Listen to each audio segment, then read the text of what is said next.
కాలభైరవోపాసనం చేసినా వాళ్ళు రక్షింపబడతారు అంటుంది శాస్త్రం. అంత అద్భుతమైనటువంటి మూర్తి ఆ కాలభైరవుడు. సాక్షాత్ పరమేశ్వరుడే కాలభైరవుడిగా ఆవిర్భవించాడు ఒకానొకప్పుడు. కాలభైరవావతారంలో ఆయన లోకానికి కొన్ని మర్యాదలు నేర్పాడు. అందుకే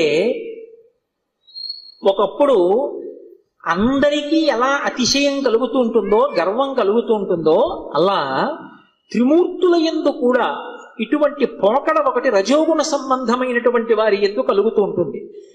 సృష్టికర్త అయినటువంటి చతుర్ముఖ బ్రహ్మగారు సహజంగా రజోగుణ తత్వంతో ఉంటాడు, అందుకే ఎరుపు రంగుతో ఉంటాడు.